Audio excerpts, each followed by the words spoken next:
Güneşli bir Almatı sabahından hepinize selamlar, saygılar. Misafiri olduğum Almatı şehrinde Kazakların ortak tarihine birlikte göz atalım diye düşündüm. Bu bölümü ona ayırdım. Kazakistan Cumhuriyeti Devlet Merkez Müzesi'ne kez geliyorum. İçeride ne var ne yok bilmiyorum. Hep birlikte göreceğiz. Umarım bu bölüm Kazaklar hakkında, Kazakistan hakkında bilgi edinmemize vesile olur. Hadi bakalım hep birlikte içeri girip nelerle karşılaşacağız göreceğiz.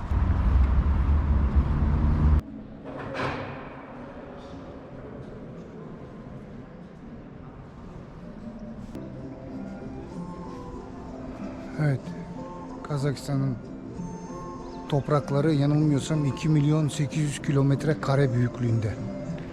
Dünyanın 9. büyük ülkesi.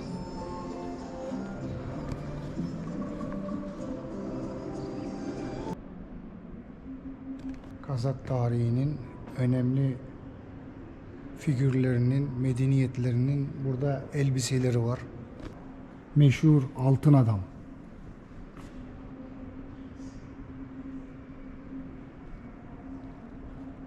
En argı, en ileri atamız Sakların savaşçılarının giydiği kıyafet. Evet, bu da bir Hun savaşçısı. Sağ tarafta ok, sol tarafta kılıç. Evet arkadaşlar, Kazak kültürünün gösterildiği bir yere geldim. Kazakların işlemeleri, halılarına kullandıkları oyu.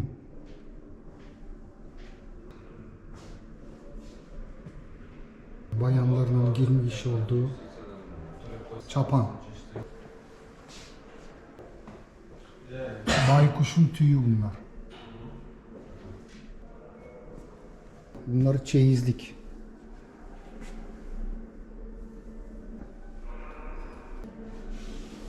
Kullanmış olduğu ziynet eşyalar genelde gümüş oluyor.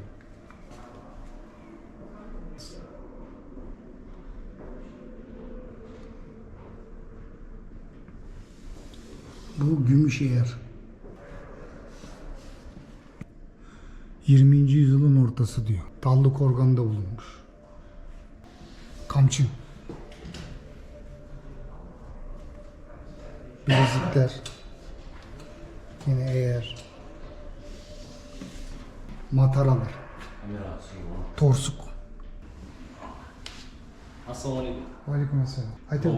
Noga istiyorsa? Yok, Kazak mı? Kazak. Ya. Негізі камераға түсуге бізде болмайды да. Nege bunu? Bәрі түсіріп жатыр. Жоқ, телефонға болады, телефонға түсіре беріңіз. Bu da telefon dep oyla. Жүр телефонды ойламауға болмайды да.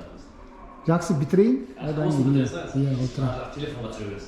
Evet, burada izin vermiyor yetkililer ama çekebildiğim kadar çektim. Kazak tarihinin önemli yapı taşları diye söyleyebilirim. Putin'e buradan cevap: Kazaklar nasıl devlet kurmamış, nasıl kültürü olmamış. Ataların izinde devam edin.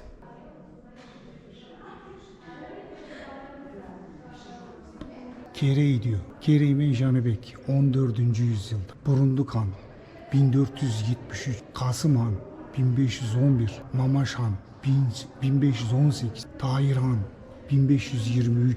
Buydaş Han, Hak Nazır Han, Şıgay Han, Tekevel Han, Tevukel Han, Ezim Han. Kazakların kurmuş olduğu devleti göstermekte. Harika, çok harika. İyi ki gelmişim.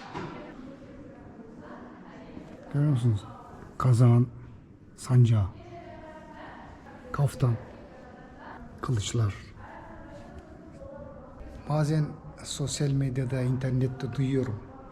Kazak diye bir millet yok. Size bu ismi Ruslar verdi diye. Burası o tip düşünen insanlara cevap olsa gerek. Tarihi, kültürü olmayan bir ırkın bu kadar tarihi objesi olur mu? Görüyor musunuz? Bunların hepsi secere. Burası sıradan bir müze değil, devlet müzesi. Arşivlerden açılıp incelenip ortaya çıkan şema.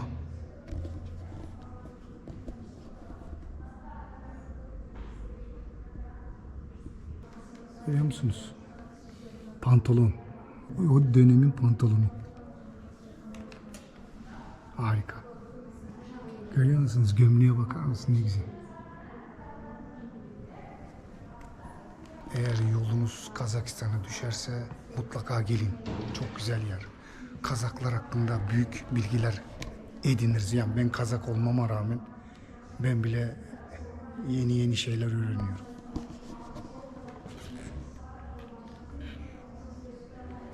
Gördünüz mü? Bu oyun asık. Kemikten yapılıyor. Altı dombra. Burada bir rivayetten bahsedeceğim. Dombra önceden çok delliymiş. Cengiz Han'ın savaşlarında birinde yanılmıyorsam en büyük oğlu Cüci yaralanıyor, ölmek üzere. Generalleri toplanıyor. Şimdi Cengiz Han'a söyleyemez. Oğlunuz ölecek, cesaret edemiyorlar. Ne diyor? Bir tanesi diyor ki, genç biri. Generaller söyleyemiyor, hiçbiri söyleyemiyor. Genç bir delikanlı çıkıyor, diyor ki ben söylerim. Herkes diyor ki ha bravo sen diyor batırsın diyor. Yani batır karşılığı şövalye, cesaretlisin diyor. Gidiyor Cengiz Han'ın önüne, çocuğunun öldüğünü söyleyecek. Çıkarıyor dombrasını. Çalıyor.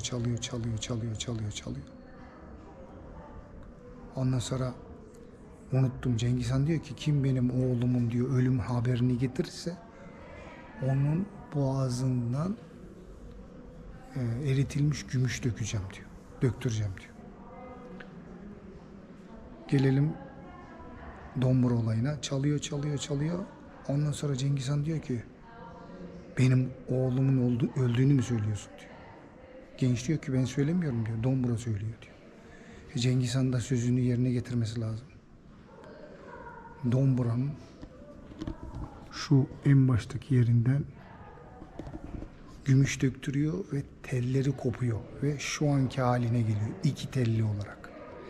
Yani bir rivayete göre de dombra sazın atası deniyor.